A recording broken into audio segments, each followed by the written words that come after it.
மன அமைதியை பெருக்க முடியும். உங்கள் மன அமைதியை பெருக்கிக் கொண்டே போக முயலுங்கள். இடையில் தயக்கம் வேண்டாம். மேலும் மேலான நிலைக்கு போக முடியும். தயங்கி நின்றால்தான் மோசமானது. ஏனெனில் அது சில சமயங்களில் நிலைமையை மோசமாக்கிவிடும். உங்கள் அக வாழ்க்கையின் தரத்தை உயர்த்துங்கள். அகத்தேயுள்ள செல்வ நிலையை, மன நிறைவையே உண்மையான செழிப்பாகும். உங்கள் செல்வம் உள்ளே உருவாக்கப்படட்டும். உங்கள் குழந்தைகளின் செல்வம் அகத்தே உருவாக்கப்படட்டும். இது நிச்சயம் புறவாழ்விலும் செல்வத்தை கொணர்ந்து விடும். ஒரு மனிதனை அவனது செயல்களால் தீர்மானிக்காது, அவன் எப்படி இருக்கிறான் என்பதை கொண்டு தீர்மானிக்க வேண்டும் என்று ஆச்சாரிய புருஷர்கள் சொல்கின்றனர்.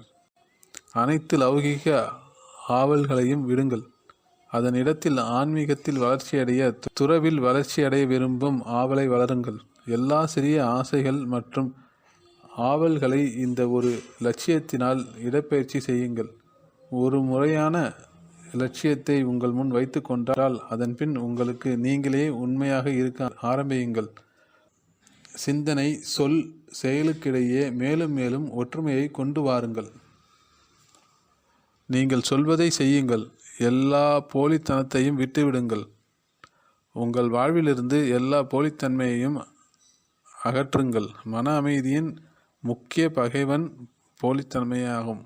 சுவாமி சிவானந்தர் எழுதிய மன அமைதி பூங்காவிற்கு ஒரு நல்வாழ்க்கை பாதை என்ற இந்த சிறிய நூலின் ஃபுல் புக்கு வீடியோ லிங்க்கு இங்கே இருக்கு. வேணுன்றவங்க செக் பண்ணி பாருங்க. ஆன்மீகத்தில் உள்ள அனைவரும் கேட்க வேண்டிய ஒரு அற்புதமான நூல். நன்றி. வாழ்க வளமுடன்.